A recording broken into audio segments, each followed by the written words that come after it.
Hello, everyone. Welcome back to the main event. You're here with me, Daniel. And Aaron. Aaron, I've had a little bit of time off because of the illustrious international break, which I'm sure everyone absolutely loved. Have you missed the Champions League? Happy it's back?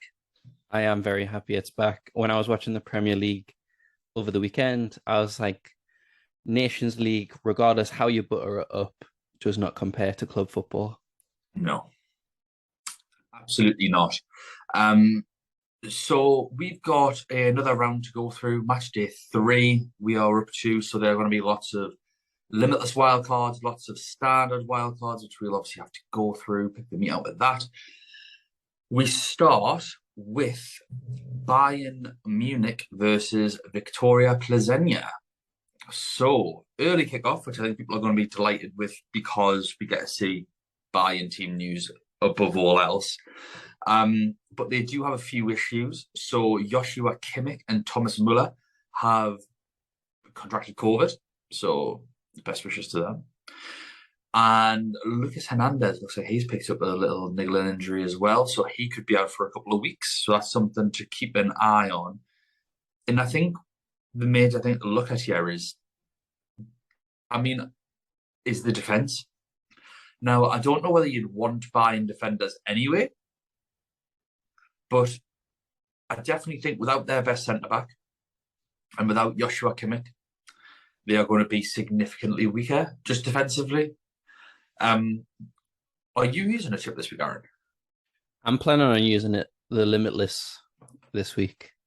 Okay, so are you considering any Bayern Munich players? Yes, I am considering Musiala, definitely. Yep. Um, for defending wise, it was going to be Alphonso Davies. Okay. Um, and then potentially making sure Leroy Sané starts. If not, then potentially Mane, but he's not doing great, is he? So even though we said the first match day, how quickly things change in football. But Yeah. yeah, probably Sane, Musiala, and Davies is mine. Terrific. So I am likely not using a chip this week. I think I'm going to wait for match day four so I can have early Man City team news. So I know who to go with there. Um, so basically, I've got a feeling it's going to be Mane up front, obviously. Musiala and Sane, I think, are absolutely nailed on to play. So I don't think there's too many headaches. I think you can go with any of those three attackers and feel confident that they'll be starting anyway. I know that would obviously, again, like you say, be able to see the team. But Kingsley Coman's back in training, so that might be future headaches down the line.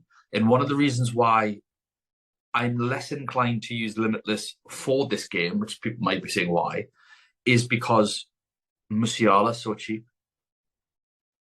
Like, what I don't see why I need to bring him in on a Limitless when I could actually just bring him in as a transfer for 7 mil, whatever he is. I do have the capabilities of doing that. I've got Neymar up front with Mbappe. That is not something I want to keep. So Neymar could go up to a Benzema, someone like that, but also he could drop down and then I could improve somewhere else. I've got flexibility within my squad. Um, so I'm quite happy with going Musiala and Sane. Be interesting to see if Coleman plays really, but I don't think I need three buying. I'd like three buying, but like I said, I don't need them. Um, in terms of Victoria Plzeňa, there's no one that we're going for from these, surely.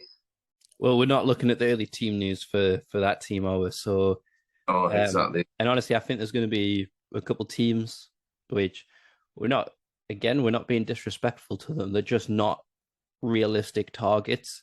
The form that they could be in domestically could be great, but in terms of this episode, they're not someone we're going to look to, and there's going to be a few other teams like that. So I think we Yeah. can move on from Plzeňa, but definitely, I think the captaincy swing potentially in this game will be big, because I think most people will be targeting someone from this game compared to the others, but Um, yeah, I don't think I think there's going to be potentially a few options, and that could be a huge swing, and people could stick or end up having to switch to the Man City game, which happens tomorrow on the Wednesday game. So we'll Yeah. see. Well, that's the thing. Haaland is an option for that game on Wednesday as a captain is just too much. Like another hat trick today. I know I don't really want to go into it too much because obviously it's a different podcast, but man's an alien. He's just insane. So I think with Bayern as well, it is going to be important to see the team. They have not been doing amazingly well in the league, although they did smash Leverkusen at the weekend. Muller was getting the goals as well. Mane did get one, but it's really hard without watching the game to determine what formation they play because I see lots of times it's 4-2-3-1 on team sheets, and Bayern Munich fans go mental because they're just like, we don't play that, we play a 4-2-2-2. Yeah, I've seen that so many times as well.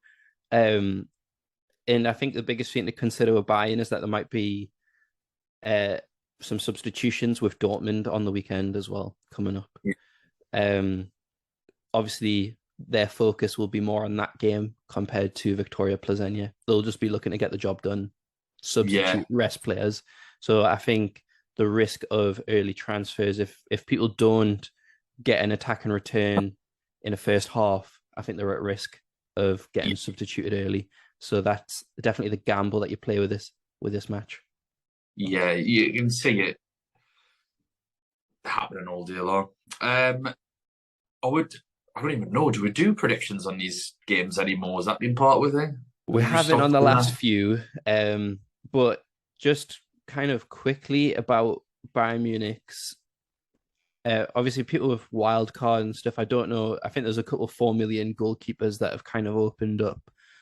I don't think people are going to go for Neuer, but just in terms of the defenders, I think obviously Alphonso Davies, Pavard, probably like whoever's the left and right backs are going to be probably going to be in most people's teams, but in terms of like who's actually done well so far in the competition, and you're looking at kind of like ball recovery points and stuff like that. Obviously Hernandez is a massive loss. He has 20 points so far, and the next closest is Alphonso Davies with who has 15. But obviously I think all of these defenders are, well, they're a lot cheaper than what they have been in previous games, and rightly so, because they've not kept the clean sheets to be priced as premium defenders. But I think Pavard 5.1, if we see he's starting right back for wild carders, might be the one. But I think in terms of who people will potentially be substituting out, like if people have Theo Hernandez, if people have other 6 million options, maybe they don't have confidence in the Liverpool defenders, Alphonso Davies, but Upamecano, he is averaging 5 points a game, so could be a safe floor, and he's 5 million. So that if you have an Inter wing back that you're looking to get rid of, Upamecano, say if, for example, if you went Gersons, Upamecano could be a good shout if you cannot somehow get to Davies or Pavard. But that was all that fluff was just to say that Upamecano could be like a safe option. Yeah. As safe as options can be in a Bayern Munich defense. And just so people know who scored at the weekend, it was Sané, Musiala, Mane, and Muller. All got a goal apiece. And I'm sure like Musiala and Muller and Sané will chip them with assists as well. I don't have that quite in front of me. But let's move on to the next early fixture, which is Marseille versus Sporting. What are your thoughts on this, Aaron? I mean, Sporting, I've seen from people's drafts, they are already starting to get Gonçalves in their teams and pretty much lock him in. I think it's a very good game for him. Sporting winning 3-1 on Friday. It is interesting when some of the leagues help out the European teams and let them play a day early to get rest. Yeah. But Gonçalves was on the score sheet. I don't know about the assists or anything. I haven't got that in front of me. but he's back amongst the goals, and that was always the thing. He was always one of the most dangerous players on this team. He just wasn't able to get kind of over the line and get these returns. He's starting to get into that kind of flow now. So this is a great time to bring him in if you are wild carding. And Sporting are just looking really, really good in this tournament.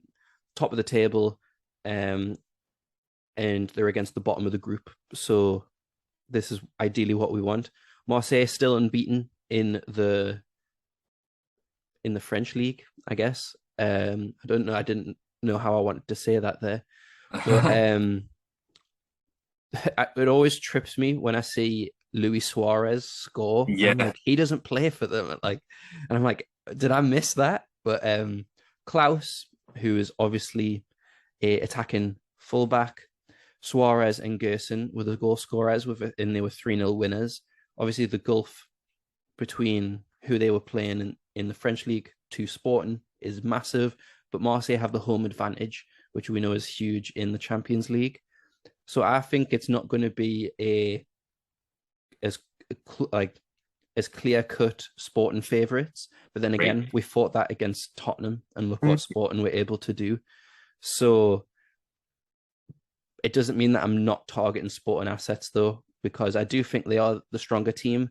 And then you've got them again at this time in Portugal, literally a week later. So if you're bringing any Sporting assets in, or if you're considering any Sporting assets for this fixture, you ideally want them for both games against them. So bring them in. Yeah, I just think Pedro Gonçalves is the one. In terms of some injuries, Porro was out injured. I think he's expected back for the Champions League game, but again, it's all right with this because we know the team sheet, so it's not too much of a drama. Seen lots of teams with Marcus Edwards in. He didn't play at the weekend. It was back to Paulinho up front, I think is the forward. But also worryingly, Nuno Tavares wasn't the left wing back, and the left wing for Marseille, and the left wing back that was for Marseille, as you mentioned earlier, scored. So us Tavares owners in the mud. There's been a couple of rotations lately when I've looked at the kind of their weekly formation. It does seem that Tavares has been favoured in the European competition, but even though he's not a left back anymore, but Kolasinac has been there as well. They've got a few different options there, and I think they're going to look to kind of shut up shop to make sure that they're not going to leak goals. Kind of give them a bit of a lifeline in this group, because it still is possible for them to get out of the group. And so this is the best opportunity for them to do it. Anyone else from either of these two teams? For me, it's purely Gonçalves or bust, in my opinion. Because I suppose if Marcus Edwards plays, then that's a differential that you could go for, definitely. I think in terms of longevity, a wild card, Adan, the Sporting goalkeeper. Yeah, great shot. He kept a clean sheet against Tottenham, clean sheet against Eintracht Frankfurt. You're going up against the weakest team in the group. So far, home and away, for 4.5, he's probably going to go up in price as well. So for wild card, you probably want to ride that price rise and get him before other people can't. Yeah, I agree. So let's move on to the rest of Tuesday's fixtures. So we will start. I'm just going in the order that Google's got them. Porto versus Leverkusen. I mean, I am one of the mugs with double Porto defence at the minute, with a defender and a goalkeeper. But I suppose one of the reasons why I wanted that was for this double up against Leverkusen, because I do think it's a really favourable fixture for them. And for the price between them, like I'm fairly happy with that. And if I'm limitless wildcarding next week anyway, it matters. But Porto was worrying. It was worrying that last match day. 4-0 did they lose? Yep. I was not seeing that coming in a million years. That totally blindsided me. They just can't do that again. And Leverkusen have been rubbish. I mean, like I said, they've just been beaten 4-0 at the weekend by Bayern, who have been struggling themselves. They've been up and down Leverkusen. And with it being the Tuesday night game, I agree. I do think Adan is maybe the better option, especially at that price point. But I think a Porto defender is absolutely fine as well. Especially there are 4 million starters. You have the goalkeeper, but I wouldn't be going for any forward players, and I wouldn't be going for any Leverkusen players at all. They've just not clicked. It just isn't worth the punt. I don't think the returns will be high enough for you to take the punt. But in terms of their defenders as well, like obviously Pepe, he scored on their game over the weekend, 4.5 defender, but they've not really gotten going themselves in the Champions League. So this is their opportunity to turn it around. They'll look to keep it nice and tight and just make sure that they come away with the 3 points. Yeah. In terms of like the rest of their team, obviously a lot of people will have the goalkeeper and stuff, especially, but with the majority of people wild carding, I think this is potentially a fixture that might get overlooked because of the Bruges result. So I think those who aren't playing a chip like yourself, Dan, I think this is potentially an opportunity for you to like kind of chase ground on people who are playing their chips. And plus you wild carded with this in mind, getting emotional there. It is the dark side. But yeah, like you did this with, like you said, you had this double up, and so you didn't have to waste a transfer to get that in. So I do think that this could work in your advantage as long as Porto show up. if they show up the same way they did at Bruges, then we'll hold our hands up and say, Porto, like, get out of our team. We might even do an early transfer just out of rage. Yeah. But I do think that this is potentially going to be one that could be good. Yeah, and especially if you're looking, especially the wild card, if you Carmore 4 million, playing on a Tuesday, if he doesn't do very well, he can take him out. I think he's the perfect 4 million defender this week. And we know that obviously we'll see the Nuno Tavares news. But if you think Gonçalves is going to score, then do you want him? Maybe. But I think for this game week, I think if you even moving forward, like obviously the Tavares thing is like we don't know if he's going to play next week or the week after or the week after. Whereas this kid is just playing every week. Like he's fine for 4 million. He's absolutely fine. I know that's not like exactly the praise that we want to be given to our fantasy picks, but it's a 4 million player that is going to play, and hopefully with them playing against someone that's not great at the minute, they might find some points. We will go on to the other game in that group, which is Club Bruges versus Atletico Madrid. I really fancy Bruges for this game. Just with how well they're doing in general in the Champions League, they're such a good attacking team. They're playing at home. I think they kept themselves up for the big games. Saw that with Man City and PSG last year, how well they played in those games. Batter and Porto 4-0. Jutla is so cheap. He is so cheap. I am gutted I didn't have him in last week after having him in for match day 1. People may think, but Daniel, it's Atletico Madrid, this European defensive powerhouse. Are they a European defensive powerhouse? I mean, they got beat 2-0 off Leverkusen, who aren't very good. They've not been keeping very many clean sheets. They did keep one at the weekend against Sevilla, but we've talked before about how bad Sevilla are this season. I think that Bruges have got the capabilities of totally exploiting them. And I think as far as the Bruges players goes, the two to look at, hands down, are Jutla and Skov Olsen. Skov Olsen's just scoring in every game he plays, and scored for Denmark in the Nations League as well. he's absolutely quality. 6.5 million. What like he's more than paying back his value. Mm-hmm. The in terms of like Bruges as well, like they've not conceded over the two games, and I think that's a defensive performance that we didn't see coming. So they are solid. Atletico Madrid on, even though they're kind of shifting away from that defensive, everyone behind the ball type of play, and they're trying to be more expansive. They're still not that yet. So they're kind of stuck in the middle, and that's kind of their downfall.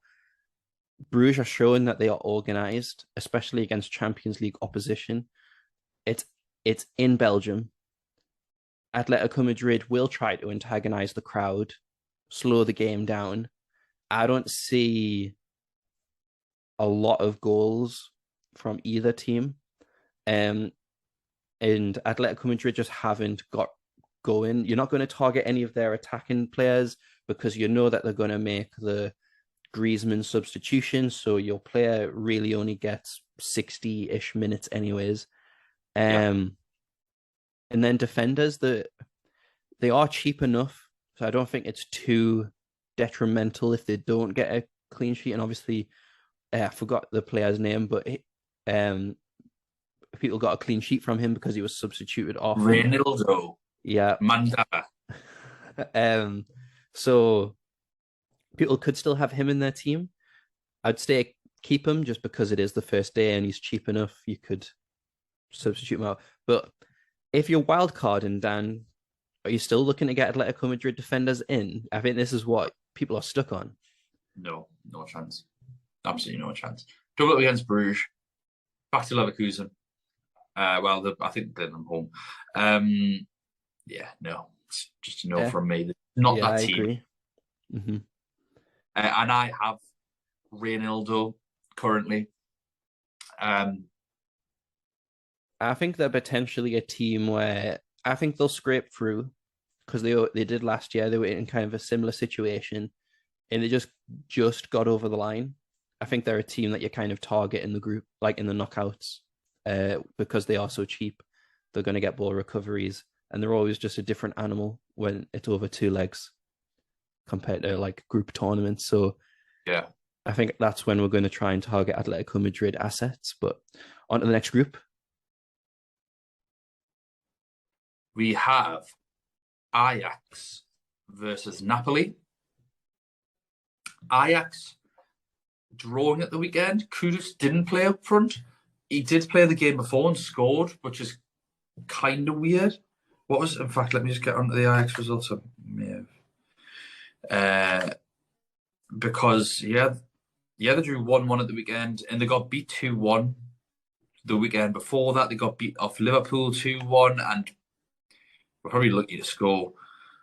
Before that, they beat Heerenveen 5-0 and Rangers 4-0, but maybe not fitting so much. I still think Kudus is just such a good option for his price. Fingers crossed he actually plays. But I think he will. I think he probably just had a rest. I actually kind of get what you pay for. They aren't that expensive. You've got Berghaus, Bergwijn, and Kudus, and I think Kudus has proven to be the best of the three anyway for his price and the fact that he can get goals with them. He's probably outscoring them. I think Bassi is a great option still, but it's only because of his price. I think Napoli will probably score. So do I really want Ajax defenders? Probably not. I think Napoli's the far more exciting team at the minute, top of Serie A. I'll let you talk about them in more detail. Yeah, they win 3-1. Anguissa with 2 goals, and obviously Cravadonna with the other one. It's just some great cheap assets and just a really exciting team at the moment. Anguissa, obviously, Zielinski let a lot of people down last match day. But Anguissa, 5.6 million, he got a little bit of a price rise, but I do think he's a realistic target for most teams. He's only owned by 2% currently. He's averaging 8.5 points per game. He got a goal and an assist so far, like a goal in the first game against Liverpool, an assist in the one against Rangers. but he's also got 6 ball recoveries in each game, meaning that he's got a high ceiling, but also a safe floor. For his price, I think in terms of like someone who you want coming in, especially for those wild carding, I think he is a great option. But in terms of Cravadonna being a very similar price, he's probably the one with the higher ceiling. But it just depends how you're wanting to kind of play the group stages. You should look to just attack the easier games. But in terms of Ajax, they're a lot harder than Rangers. And so I do think that kind of the ball recoveries potential is better for Anguissa in this game. So I think he could be a good option for those who maybe don't have Cravadonna or a Napoli midfielder. I do think he should be really looked at. I think go for both. They're cheap For the enough, prices, honestly. for the prices, get them. If you go for them two in Kudus, you can just have 3 premiums up front and probably 2 premiums in midfield. Like probably, just quite happily do it. And knowing You're that not they've going to got get Rangers still to play for both teams as well. yeah. Like I think the Napoli are well, actually both sides are really, really good. In terms of the defenders as well, there's some good options, but I think the attacking threats of both teams is probably Just what you should invest in this team. I agree. Do you think Napoli will win this game? Away? No, I think it'll be I think Ajax will win. I think it'll be 2-1 or I think it'll be 2-1 or 3-2 though. Oh, I think Napoli will win. They're absolutely battered Liverpool. Yeah. In Liverpool. But Liverpool are just handing out like, hey, you can beat us. You can beat us. You like sharing the happiness around. You have a goal.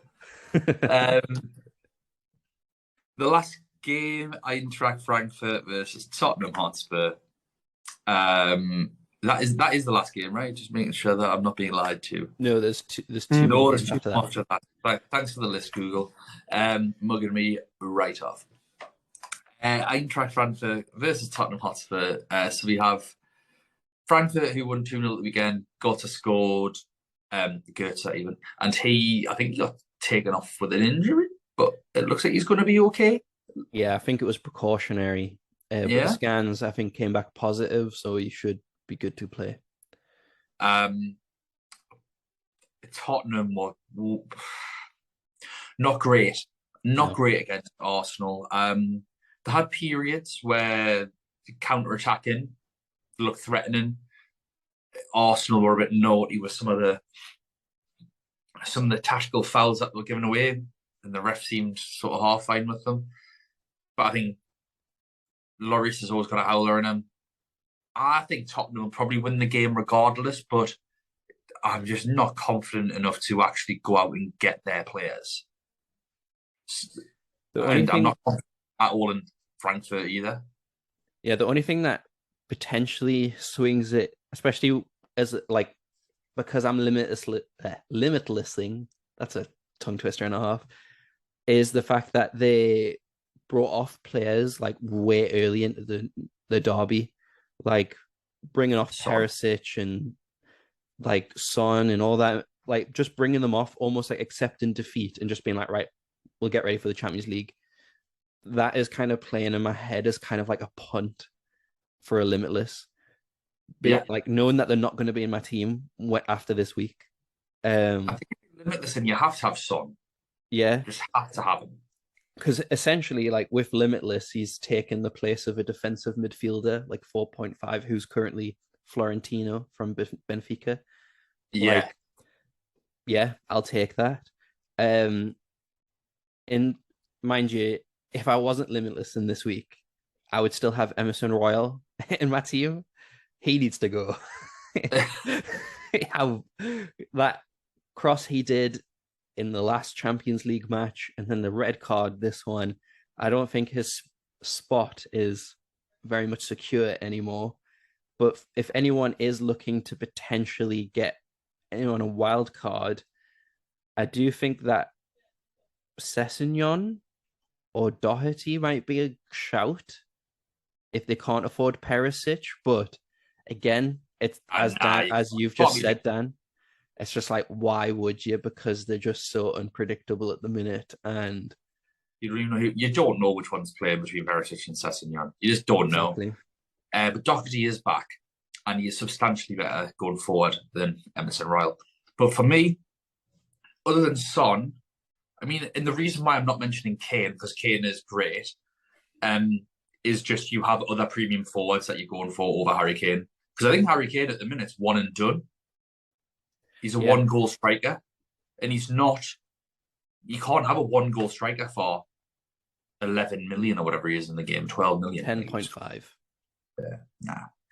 He's the same price as Messi, and we're not talking about Paris Saint-Germain yet, but I think I would rather have Messi at this point. I agree. At all points, I'd rather have Messi. Into the Inter versus a Barcelona game. See what I did there, Aaron? I did. Been doing this podcast stuff for a long time now, as you can tell. So you've got Inter. We'll let you talk about those. Come on. Come on. Tell us. Inter obviously being at the San Siro, but they've not been in a great run of form in the league currently. Losing against Udinese 3-1, then losing to Roma 2-1. It's just they don't seem to be scoring enough. The last time, I think they've only scored more than one goal. The last time they did that was 20th of August, and also the game against AC Milan. So you're looking at around over a month ago when they scored more than one goal in a game. Obviously, the international break helped with that, but it's not looking great in terms of an attacking threat. Barcelona are really, really good defensively this season, seem to be, and they're just not attacking enough, which unfortunately I think writes off Inter players. I think a lot of us will have Dumfries or Gersons in our team. I think they should be one of the people that we transfer out this game week because Barcelona are just looking so dangerous at the minute. I think there's not anyone that you're looking to bring in. Dumfries is always dangerous. We've got to say that. He could get a return. In terms of a double header against Barcelona, I think he's one of your players you're looking to get rid of, especially if you're wildcarding. Especially with Gosens. I mean, DeMarco played and scored at the weekend. Dzeko going under the radar, gets goals, playing up front. But again, do you want him for a double header against Barcelona, who are currently top of La Liga? I mean, Real Madrid haven't played yet. I think they're playing like now or something. But also, like Barcelona have got a really good defense at the minute. That being said, they do have a couple of injuries. So Jules Koundé, it looks like he's going to be out for the next couple of game weeks, as is Ronald Araujo, who's got to have, I think, surgery on his thigh or something like that. So they'll be out. But Lewandowski scores again, just scoring like every game, basically. He just scores. And do you think he's going to score against Inter? I think Inter, because they got beat 2-1 off Roma at the weekend. So like they're not. They've got a Cherby at centre back, and he's shocking. Mm-hmm. He is such a bad defender. I don't know how he got a contract in Milan because he was crap for Napoli. It's because the Lazio. Sorry. The Lazio manager moved to Inter, so he brought a Cherby with him. But like, surely looked at him every week and went, "You're not good enough." Because he was his. No, Mobley was the captain, but I think Acerbi was the vice captain. So I think he did it for kind of leadership purposes. But then at the same time, it's annoying because, well, it's not annoying from my perspective, but if you're ever Inter fans, it's because they're pushing De Vrij or Skriniar out the door because Bastoni is solid in that defense. So it's either De Vrij or Skriniar who are not playing as a result. And so Skriniar, I think he wants to stay at Inter, but he's not happy with his role, as he shouldn't. Like, why would he be? So apparently he's like going to be transferred out in January. There's quite heavy rumors about that. And I think every top team should be after him because he's young enough to be able to mold into whatever defender you want. Yeah, he's quality. He's absolutely quality. But I think De Vrij is as well. Like Yeah, the two outstanding centre backs, and Bastoni's an outstanding centre back. You've got an amazing back three that you don't need to touch. They're all none of them are old. Bastoni's really young. Like it blows my mind, Aaron. Blows my mind what he's doing there. Um, as far as Barcelona players go, I still don't like the rotation. Dembele played on the right at the weekend, and Fati played on the left. Obviously, you have players like Torres who can come on and bang at any point. You have Rafinha. So I just don't like the rotation headache. I think all four of those players are absolute mustard. And they can do anything they want on their day. But I don't think the fantasy option, because I've got no idea which one is going to play. Lewandowski is the one. And I think against Inter, it's fair to say maybe don't go for defenders. I do have to Stegen, I think. In fact, no, I don't. That was my match day one team. So yeah, I probably wouldn't be going for Barcelona defenders. Just with the two lads being out, Araujo's so good. He is so good. And I think he's going to be a big miss, as well as Koundé, and Inter can still score goals. But I think Barcelona will win. But on to the last game of Tuesday, Liverpool versus Rangers. Liverpool in the mud, 3-3 versus Brighton, who are absolutely excellent. Trossard, Leandro Trossard doing bits against them. But Firmino looks shit hot again. He looks so good. Maybe all you needed was some competition for places. I mean, Jota's been there a little while, and that is something that's concerning about Liverpool. I mean, I don't want any of the defenders. I don't care if Trent can get an assist. He's still a 6 million defender. Like, but one thing is that they're playing Rangers at home, in Rangers aren't great. So of all the games, I think if you've got limitless, it's a Tuesday fixture. I think Salah and I think Trent are like absolute must-haves. If you're on a standard wild card, you could go for them. I think you could. If you're not using a chip, I wouldn't be rushing to get them in personally. But yeah, I think they might struggle in the second leg, to be honest. That at Rangers, and I suppose that's probably a better fixture to limitless wildcard on this week. Obviously, I was saying I'm looking at the next game week. It's probably not as good having Salah away to Rangers as it is at Anfield. But yeah, Liverpool haven't been filling me with confidence enough to say, oh, I need 3 assets. And I've got no idea who's starting on the left wing at any stage, because, or even up front, like I imagine Firmino is going to play up front again. But we had Carvalho, I think, start against Brighton. But they've got Diaz, who normally starts, Jota. So, yeah, I think Salah's the only one that's 100% nailed. And I think Firmino's going to be in there whilst his form's so good. I'll be honest, I haven't even looked at Rangers recently. I do think I think they have a player called let's just find out. What do you make of them? What you think? Because obviously you're on a limitless wild card. How many Liverpool players are you getting in? I'm looking at definitely getting Salah. I don't know how you can't. And I do think that a lot of people may look away from Liverpool, but I do think that in terms of people who are wild carding for a double up, I think Tsimikas is a good option. He was brought off early against Brighton. A lot of people complaining about that substitution, but obviously we don't know when Robertson is back. He's actually, it's turned out to be quite a lengthy injury. There must have been a setback or something. I'm guessing he would look to play against Rangers in Scotland. I think that has an Andy Robertson return on it.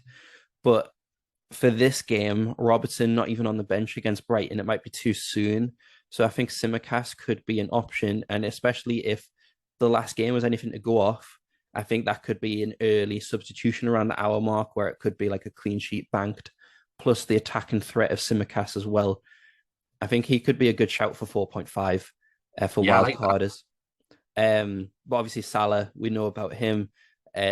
Trent is in the headlines. I don't know whether obviously the match against Brighton didn't help, Yeah. but this is kind of like a Harry Maguire moment when he cuffed his ears for England, where Trent also does like something similar against Rangers and then does something like a Balotelli moment. But that's kind of where I'm struggling in terms of a limitless. It's like Trent is worth more money, but he's not in great form. But do I try? You do need for a limitless, it would be smart for me to try and get the attacking threat there. But Tsimikas just sounds like the better option for everything that I've just mentioned there. Yeah. So that's the thing. It's like, am I truly getting the plan was always to do limitless this match day. I've kind of messed up my team to do it, but Tsimikas does seem like the better option, and it's almost like, am I really getting the most benefit of this limitless when I've went for 3 cheaper Bayern Munich players before, and Tsimikas just seems like a better option. He's still 4.5 over Trent, who's 2 million more. So, what would you do in my situation, Dan?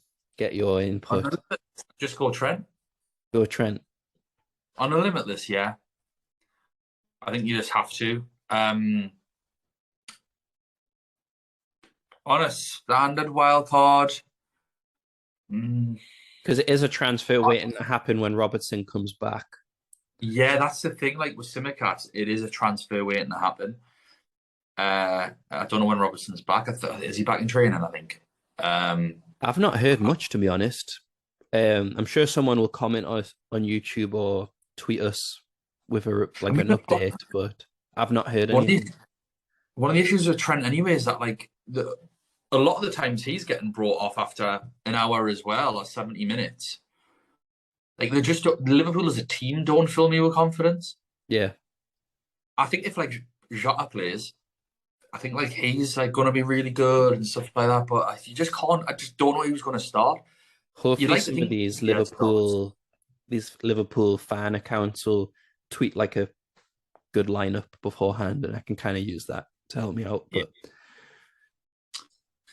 well, that is the Tuesday night games. So we will do another podcast with the Wednesday night games as well. So please look out for that. We are the main event. You can find us on Twitter at UCL Fantasy Pod. If you're watching us, obviously you know that we're on YouTube, but we are on Spotify, Apple Podcasts, Google Podcasts, and Anchor. Thank you so much for watching, as ever, and we'll see you next time. Bye now.